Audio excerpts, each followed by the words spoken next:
এটা ভিডিঅ' আছে মানে যোনটো ভিডিঅ' স্পষ্টভাৱে বিজেপি মানুহজনে কংগ্ৰেছৰ মানুহজনে গু খোৱা বুলি কৈছে আৰু কি নাই কোৱা তোকে সকলোৱে ভিডিঅ'টো চাওক। এই বিজেপি গাধকেইটা কৈছে এই ইলেকশ্যনৰ টাইমত 2 টকা পায় আৰু তাতে সিহঁতক এই কংগ্ৰেছী গু খোৱা আমি টকাৰ কাৰণে বিজেপি চৰকাৰ আনা নাই। আপুনি টকাৰ কাৰণে বিজেপি চৰকাৰ অনা নাই আৰু দেশখন লাগে শান্তি। কি বালৰ শান্তি লাগে আপোনাক?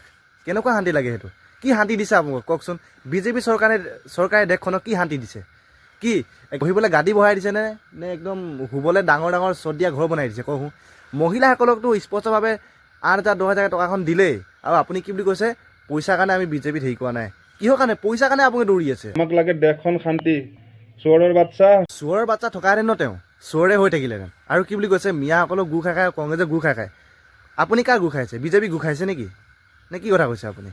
স্পষ্টভাৱে কৈছোঁ আপোনাৰ লিখীয়া এই মেণ্টেলি মানুহ নাই অসমত, গম পাইছে? যেনেকৈ আপুনি কি কৈছে মানে একদম কংগ্ৰেছী গু খোৱা আৰু মিয়াৰ গু খোৱা। আপুনি কি হয় তেতিয়াহ'লে? আপুনি কিহৰ গু খোৱা কওকচোন? আপুনি বিজেপিৰ গু খোৱা ন?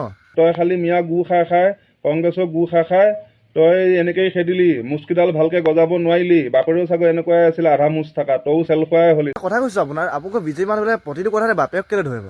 বাপেৰৰ মুচটো এনেকুৱা আছিলে। আপোনাৰ মুচ আছে বুলি কি চবৰে মুচ হ'ব লাগে সেইটো কথা হ'ল নেকি?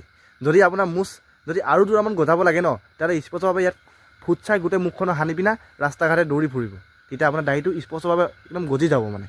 এনেকুৱা কৰি পাৰিব মানে, গম পাইছে? এতিয়া আপোনাৰ এইকণত ভালকৈ আছে কিন্তু ইভাগে আপোনাৰ একদম স্পষ্টভাৱে পূৰা ভাল হৈ যাব মানে। বাপেৰেও চাগৈ এনেকুৱাই আছিল আধা মুচ থকা, তইও চেল খোৱাই হলি চালা চোৰৰ বাচ্চা। মানুহে কৈছে কি দেশখনৰ শান্তি লাগে সেইকাৰণে বিজেপি চৰকাৰ আহিছে আৰু পইচাৰ কাৰণে কাম কৰা নাই।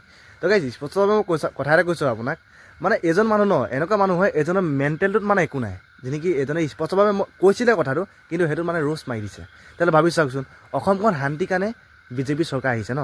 অসমখন বহুত শান্তি দিছে তেওঁ, একদম ওপৰপৰা একদম পূৰা শান্তি দিছে, তলত চবে শুই গৈছে মানে এনেকুৱাই শান্তি দিছে। সেইটোৱে এনেকৈ কৰক আৰু কোনোবাই যদি ভাল কিবা এটা কয় সেইটোৱে কৰক। আপোনালোক লাগে বিজেপি চৰকাৰহে লৈ লওক না, আপোনালোকে চৰকাৰটো লৈ লওক, আপোনালোকে চৰকাৰ চলাব, চব কাম কৰক আপোনালোকে।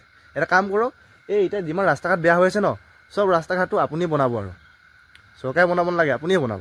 আপুনি কৈছে গু খোৱা বুলি আৰু নিজে আপুনি হাতী গু খাই চাগে, সেইটো কাৰণে আপুনি কৈছে। আৰু আপুনি কথা এটা কৈছোঁ মই, আপুনি হাতী গু খোৱাও আপুনি যোগ্য নহয়, কংগ্ৰেছে গু খোৱাও আপুনি যোগ্য নহয়, গম পাইছে? আপুনি বিজেপিক গু খোৱাহে আপুনি যোগ্য।